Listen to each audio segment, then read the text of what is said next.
बाकी जो आपका केस चला था, किसी भी भ्रष्टाचारी का केस मोदी जी ने वापस नहीं लिया है। नहीं लिया है तो फिर उन पे केस क्यों नहीं चल रहा, फिर वो जेल क्यों नहीं जा रहे बीजेपी के? तो कानून का प्रोसेस है ना। तो फिर बीजेपी के जो भी जेल में है अभी, बेल मिला हुआ है। बेल मिला हुआ है, इसी तरह सबको बेल मिला हुआ है। कानून चल रहा है। तेजस्वी जी का भी केस चल रहा है, तेजस्वी जी का नहीं पता है उनको कि 2 चीज़ में हमारा केस चल रहा है। कहाँ जेल में है वो? जेल में नहीं ना है, वो भी बेल पर हैं, वो भी बेल पर हैं, तो सब बेल पर हैं, केस चल रहा है। हाँ, कोर्ट डिसीजन दे देती है कि इनको इस दिन अरेस्ट करना है, बेल इनका रद्द किया गया, और उसके बाद वो शामिल नहीं होते हैं और उसके बाद भी वो बीजेपी में रहते हैं, तब तो बीजेपी बदनाम पार्टी हो जाएगी। लेकिन ऐसा बीजेपी में होगा नहीं। बीजेपी तो वाशिंग मशीन नहीं ना है, ट्रेनिंग मशीन है। जो बीजेपी में आया वो मान लिया कि अब यहाँ करप्शन नहीं चलेगा, खाने को हमको मिलेगा नहीं, है ना। हमारे जो विश्वगुरु हो उनका तो कहना ही है कि हम ना खाएंगे और ना खाने देंगे। मान लिया जाए कि जिस तरीके से किसी भी नाबालिग बच्चे के द्वारा कोई क्राइम किया जाता है तो उसको बाल सुधार गृह में रखा जाता है, उसी तरीके से अगर कोई भी भ्रष्टाचारी अगर बीजेपी में आता है तो उसको ट्रेनिंग दे दिया जाता है कि भैया अब आप करप्शन मत कीजिए, भ्रष्टाचार अब नहीं कर सकते हमारे साथ में। करप्शन वर्ड को तो आप बीजेपी में निकाल दीजिए, पहली बात।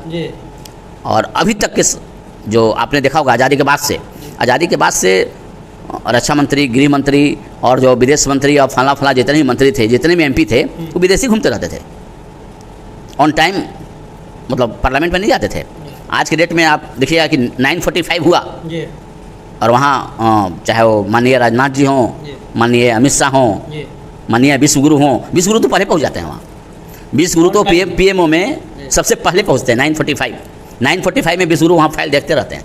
हाँ, ऐसा बदला है वहाँ का माहौल। आप जाइए वहाँ पता कीजिए और कोई सीनियर अधिकारी से पूछिएगा कि पहले लोग कैसे आते थे, अब लोग कैसे आते हैं। बदलाव इसका मतलब कि सारे एमपी लोग के दिमाग में है। आप जितना दिन आपने गुजारा मीडिया में, बीजेपी के कितना एमपी विदेश गया आपको पता? बहुत कम गया होगा, नहीं के बराबर, नहीं के बराबर। यूपी के तो लगभग 95% ऐसे हैं जिनको कि पूरा जाना, योगी जी ये बोल रहे थे, नहीं के बराबर विदेश गए। पहले तो हर साल ट्रिप मिलती थी घूमने के लिए। आप इंजॉय कीजिए, इंजॉय कीजिए।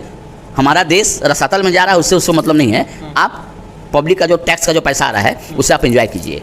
मोदी जी रोड बना रहे हैं, गड़बड़ है। मोदी जी टेक्सटाइल फैक्ट्री चला रहे हैं, गड़बड़ है। मोदी जी मोबाइल फैक्ट्री को ला रहे हैं, गड़बड़ है। मतलब ये सब जो कर रहे हैं तो गड़बड़ है। और विदेश का तो आप सपना छोड़ दीजिए। किसी भी नेता का नाम बताइए ना जो विदाउट वर्क विदेश को उसको इजाज़त मिली होगी, मोदी जी दिए होंगे? नहीं। विदेश मंत्री जो हमारे शंकर जी हैं, पूरा नाम क्या है उनका, कौन शंकर हैं? एस जयशंकर जी हैं। वो विदेश में जब भी जाते हैं तो एक अलग छाप छोड़ के आते हैं। अपना अलग एक व्यक्तित्व। अमेरिका जाएं, जापान जाएं, कहीं भी जाएं तो बेबाक और 2 टूक बात में सामने वाले को चुप करते हैं, बोलते नहीं है, सामने वाले को चुप करके ही भारतीय धरती पर लौटते हैं। फिर उनका विदेश नीति इतना अच्छा है। बता दें कि हमारे देश के जो विदेश मंत्री है एस जयशंकर, जो कि पहले उस विभाग में कार्यरत थे लेकिन अब मंत्री बना दिया गया। ऐसा सिर्फ और सिर्फ मोदी जी किए और कहीं ना कहीं काफ़ी सराहनीय है। इस बात को तमाम लोग भी मानते हैं। हमारा जो CAA कानून जो आया, सबसे पहले अमेरिका विरोध किया। अमेरिका तो शुरू से विरोध करता रहा है। अमेरिका विरोध किया, तुरंत जयशंकर ने ट्वीट करके उनको समझा दिया कि आप 1972 या 73 में आप भी ये कानून लाए थे जिसमें केवल क्रिश्चियन को एंट्री आपने दिया था और किसी का एंट्री आपने नहीं दिया था। तो उस समय आप दिए तो आप अच्छे थे, और हम जब दे रहे हैं, पाकिस्तान में हमारे हिंदू भाई घट रहे हैं, तो हम पूरा हिंदू को बुला लेंगे इंडिया में।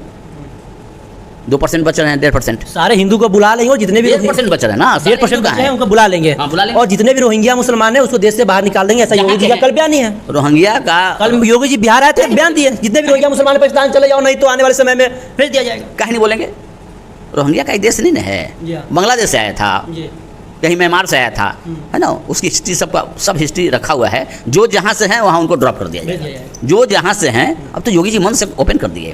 बिहार से योगी जी मंच से ही खुला मतलब समर्थन दे दिए कि रोहिंग्या मुसलमान को हम निकाल के छोड़ेंगे, है ना। निकालने का मतलब कि आप हमारे घर में है ना। आपका घर पहले बर्बाद था, आपका घर अब ठीक हो गया, हमारे घर से निकलिए ना। हमारे घर में खुद जगह नहीं है ना। एंटी पार्टी बेरोजगारी हल्ला कर रही है। 5 लाख तो फर्जी वोटर था वहाँ हैदराबाद में, जो इलेक्शन कमीशन ने कटवाया। ओवैसी को मिर्ची लग रहा है। ये लोग क्या मिर्ची लगाएंगे? तेजस्वी और मुकेश सहनी, ये लोग ओवैसी से पूछ लें एक बार जाके कि तुमको कैसी मिर्ची लग रही है बेटा। हाँ, केजरीवाल को मिर्ची लग रहा होगा। अभी 4 जून नहीं आया है और सुप्रीम कोर्ट में उन्होंने याचिका दायर कर दी कि हम बीमार हैं, बहुत बीमार हैं, हमको आप 7 दिन छोड़ दीजिए। आप तिहाड़ जाइए, वहीं दवाई की व्यवस्था होगी आपकी।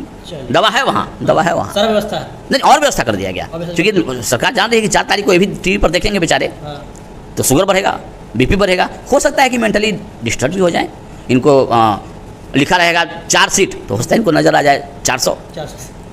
मेंटली डिस्टर्ब रहेंगे तो 400, और फिर वहाँ फिर आदेश देंगे कि मिठाई लाओ। हाँ, अब वहाँ की सुरक्षाकर्मी समझाएगी इनको कि सर मिठाई आप खाना चाहते हैं कि रिजल्ट के देख के खाना चाहते हैं। ये कहेंगे हम 400 ले आए इंडी गठबंधन, तो सुरक्षाकर्मी समझाएगा कि 400 नहीं है सर, 4 सीट टीवी पर, 4 सीट है। हाँ, तो उसको झपरे मार सकते हैं, क्योंकि कलाकार आदमी है ना।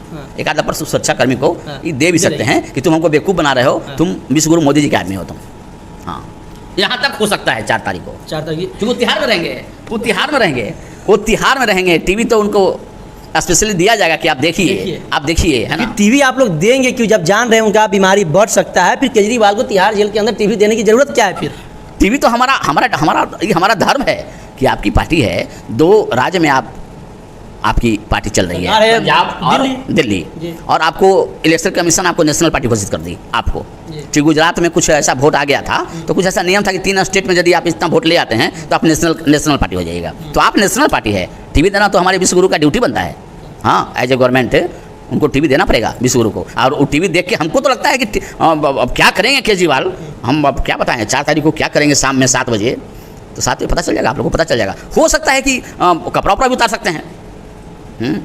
केजरीवाल से इतना नाराज का है? हम इसलिए हैं क्योंकि वो खुद अफसर रह चुके हैं सरकार में खुद अफसर वो एक ज़माने में रह चुके हैं, उनको सारा चीज़ पता है कि कैसे गलत काम किया जाता है। और वैसे ही उन्होंने सारा गलत काम इंडिया के लिए किए, जो कि वादा करके आए थे कि हम हिंदुस्तान को फिर हम सोने की चिड़िया बना देंगे, बंगला नहीं लेंगे, गाड़ी नहीं लेंगे, हमारे कोई MP MLA भी बंगला नहीं लेगा, जो जहाँ है वहीं रहेगा और वहीं सब क्षेत्र में सेवा करेगा। इतना झूठ बोल के उनकी एंट्री हुई, और फिर झूठ पर झूठ उनका ग्राफ बढ़ते चला गया। अब तो इतना ग्राफ बढ़ गया है उनका झूठा का, इतना ग्राफ बढ़ गया है ना कि अब तो पत्नी को भी, मम्मी को भी, पापा को भी, सबको शामिल कर रहे हैं इस पाप करने में कि सबको झूठ बोलो, सबको। लेकिन तुम हमको कुर्सी पर बैठा कर रखो केजरीवाल साहब को। अरे उनको इस्तीफा दे देना चाहिए था, कम से कम इस्तीफा दिए रहते तो कम से कम आज के डेट में बगल में उनकी वाइफ सेवा करती, मम्मी पापा भी कुछ थोड़ा सा सांत्वना देते। अब तिहाड़ में वो अकेले रहेंगे और 4 तारीख को रिजल्ट देखेंगे तो मेंटली शॉक में तो कभी कभी अंधा भी हो जाता आदमी, तो अंधा भी हो जाएंगे। अब क्या होगा ये तो 4 तारीख को शाम 7 बजे पता चलेगा। हो सकता है कि अचानक ब्रेकिंग न्यूज़ में आ जाए कि केजरीवाल को कुछ दिखाई नहीं पड़ रहा है। हमारे साथ बिहार के फायर ब्रांड नेता पंकज सिंह परमार है। बता दें केजरीवाल को लेकर एक बड़ा भविष्यवाणी कर दिए हैं कि 4 तारीख को ये रहेंगे तिहाड़ जेल में, और तिहाड़ जेल में जब 4 सीट उस पर लिखा होगा तो उनको नजर आएगा 400 सीट, उससे उनको BP हो सकती है, दिल का धड़कन बढ़ सकता है, हो सकता है अचानक दिखाई देना बंद हो जाए। हालांकि कई ऐसे सवाल है, हम इनको एक सलाह देंगे कि ऐसा टीवी और जो भी है जेल में व्यवस्था न कराया जाए। हालांकि ये मजाकिया अंदाज में बात कर रहे थे।